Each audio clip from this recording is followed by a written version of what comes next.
And my husband Dan and I operate Shenandoah Seasonal. We're a 2.5 acre market garden. We're located in the northern Shenandoah Valley of Virginia, about an hour and a half west of Washington, D.C. And today I'm going to give you a tour of our farm.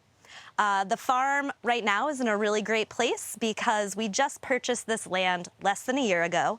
We have actually moved our farm to 4 different locations, and we have been leasing land. And we're really excited to put down roots in this place. So all the tunnels that you're about to see, we have moved multiple times, and we're really happy to be in a permanent location. We operate year-round. We have 14 caterpillar tunnels that we grow in, year-round roots and greens. We go to farmers markets. And as you'll see, we're growing a lot of summer produce right now. It's late June here in Virginia. So we're here now in our nursery. What we've done in the transition of moving our farm is created this tunnel to be half wash pack station and half nursery while we are in the process of building a large nursery. We use the Japanese paper pot system, which has eliminated a lot of bending over and transplanting, and has just been a really great system for us. We'll show you how that works a little bit. So right now we have some summer crops in here. We really try to push the season on greens and radishes. So we have some little heat-tolerant lettuces here. Yeah, we do a weekly seeding. That's really important to keep up with our successions out in the field. So now we're walking out of our nursery through our pack station. Oops, and I'm gonna show you the rest of our tunnels and the fields. So right now there are 5 of us that work on the farm full-time, and we have a couple part-time folks. But for many years, it was just Dan and I. Being a husband and wife team works really well for some people, not so well for others, but for us, we've really found that we work great together, and now we're really excited to introduce a 3rd edition of our daughter Lena, who's 2 years old, and she helps us pick radishes sometimes. So welcome to our tunnel complex. We have 13 tunnels up right now. One is being built. And right now we are in transition from from spring crops to summer crops. So as you can see in this tunnel, we use a trellising system for our tomatoes. It's worked really well for us. We find that it keeps the tomatoes from getting too bushy and keeps things really clean and promotes really great growth of the fruits. We're doing a lot of interplanting this season. It's working pretty well in some places and others not so much. And I'll bring you over here to another tomato tunnel. We're getting our first harvest of our cherry tomatoes. Very exciting. And then we've interplanted beets. And then we just here under our insect netting have some turnips to keep the season going on those. It's getting a little hot, but we really try to push the season on those. So some more tomatoes here, and we're also excited to trellis cucumbers in this tunnel. That also works really well. We do a lot of successions of cucumbers, but they're easy to harvest when they're trellised.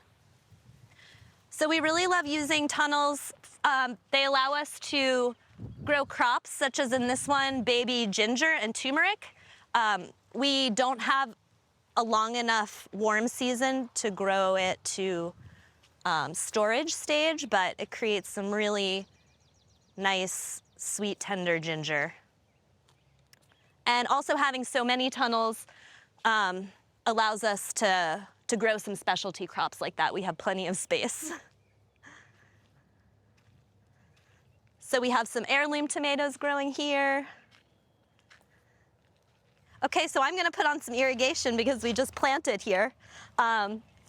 We irrigate from our well right now. We're very fortunate that right before we moved, they put in a new well. So we do have a pond on this property, which gives us some backup emergency options for irrigation. But we have, back in January when we moved to this property, we had a nice window to put in, irrigation lines all the way down through the middle of the farm. Because we moved so many times, we really had a clear vision of how we wanted to lay out our farm, what the best method was for that, and I'm not going to say it was great practice because it was a lot of work to move so many times, but we did learn a lot, and to start on fresh ground, it really made it easier. So we're using sprinklers inside these tunnels and out in the field as well. One of the biggest things is weed control, that starting fresh, I mean, it's not totally evident that we're not weed free, but we certainly have much better weed management than we did before. And what we had to do, because we could not have a lag in production, is we had to break ground and plant right away. It's not the ideal way to do it, but it's what we had to do because this farm is our livelihood. We don't have outside jobs, and we are also supporting a staff. So keeping that production going was really important. So come on out, I'm gonna show you the rest of the field. This is a pretty nice looking tunnel right now. We have some scallions and greenhouse peppers, some frisee, tomatoes. It's looking pretty clean in there. Show that one off. So here's a tunnel that we need to put the plastic on. We're keeping it tarped right now to keep the weed pressure down. Looking forward to putting that one in production. And then we have a spot here for our 14th tunnel. We ended up doing the tunnel complex. It helps with, we have some pretty high winds. So these tunnels give these tunnels a bit of a wind barrier. So you can see the scope of our field crops now. We have a deer fence up, which is really exciting for us. We didn't have one for many years. It takes a lot of time to get the infrastructure that you need. It's costly, and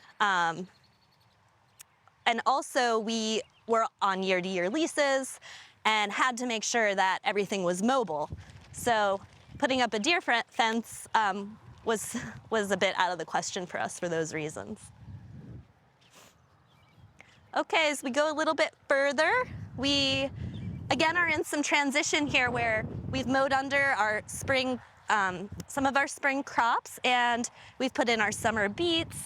And as we go further, we'll see some more of our summer crops, but we'll be turning these beds and preparing them for late summer and fall storage crops. That's something we're really concentrating on for this season, to have storage carrots and beets, because we are going to farmers market all year round. This is the home of our future nursery. I think that it can be difficult for beginning farmers or folks who want to start farming to see a lot of beautiful, perfect farms on Instagram or social media.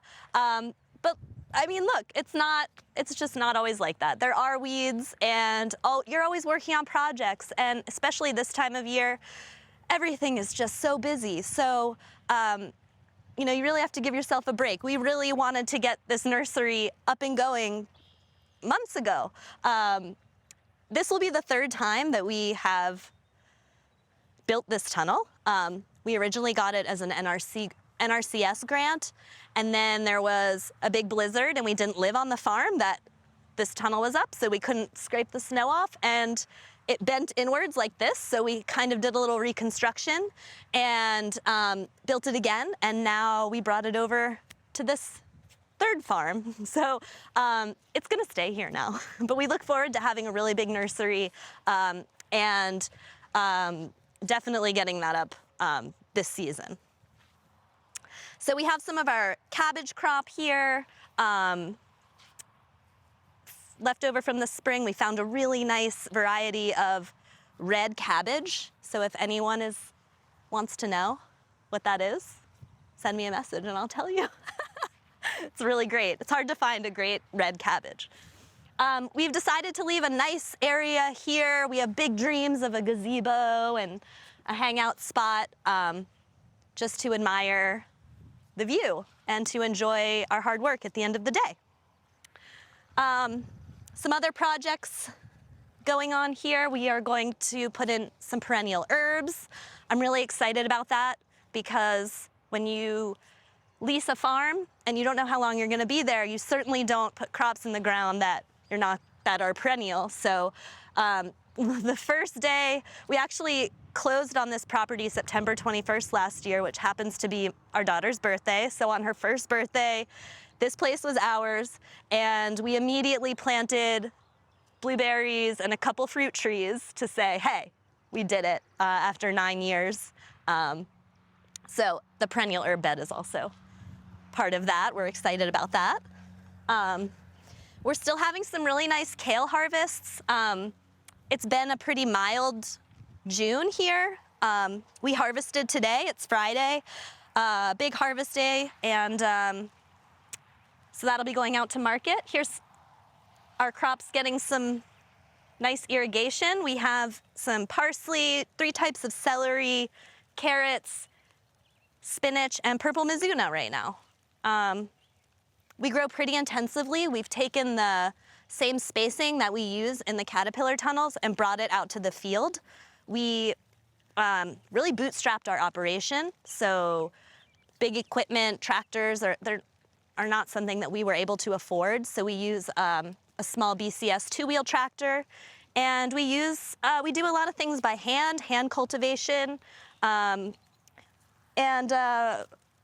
it works well for us on this scale. I think that, you can really grow a lot of food on small acreage. Those of you who have even grown a small garden, you know that. You're probably giving away tomatoes and squash. Speaking of squash, this is our second planting of zucchini and squash. Unfortunately, our first one didn't work out. I'm not really sure what happened to my zucchini plants, but we don't have it. So we just have a couple squash right now. And then further on this field, we have our peppers. And I'd like to show you another instance where we're doing some interplanting, really trying to make the most out of the space that we have. We have worked hard to find some heat-tolerant lettuces, and we've done that. So we're able to bring lettuce to market all season. The heat-tolerant varieties we use are Muir lettuce, M-U-I-R, and Panisse, P-A-N-I-S-S-E. We also grow some of the Salanova varieties that we found don't go to bolt as fast. They stay pretty tender and not bitter. We're doing a little bit of trellising here of some pole beans, and we have 1 round of tomatoes outside. These are Matt's wild cherries. They get super big and bushy, so I didn't want to put them in a tunnel or trellis them, but I did want to grow them especially for chefs, and some tomatillos. We've totally stopped putting tomatoes out in the field. Here in Virginia, they're really susceptible to blight, and you end up having harvest for tops 4 to 6 weeks if you're lucky, and the plants just really don't look great. So putting them in tunnels is a total game changer. You can control the moisture, and tomatoes love heat, so it's really great. So I have some Asian greens under here, but we didn't, let's see what they look like. Dan and I actually went on vacation, which never happens, and we didn't put the row cover on in time, so they have some flea beetle damage. But we love Asian greens. Luckily, so do our customers. So we try to push the season on these and find some heat-tolerant varieties. They're actually extremely tender right now, being under the row cover. Yeah, we love growing greens year-round. Okay, so we're here at towards the end of the farm. This is some pretty rocky soil that we're dealing with right now. But to be honest, we don't mind picking out the rocks because this is our land now, and we're just excited to make the soil better and to keep growing here for years to come. We have another, we're gonna put some winter squash here, and then we have another patch that will become our next round of squash and cucumbers. We have our little patch of eggplant here and some cucumbers, and we're really trying to grow a lot of flowers, not for bouquets, but for pollination, and also for our daughter Lena. She loves to pick flowers, so I grow all edible flowers and she likes to eat them. Across the way we have a pond and a little bit of land, about a half an acre, that we can expand. Not this season, probably. We have our hands full, but eventually, maybe we'll grow some berries over there. And that's the pond that we can use for emergency irrigation as well. I think just a final thing I'll show you here is under our row covers. This is some lettuce mix that was just harvested with our greens harvester, some arugula as well.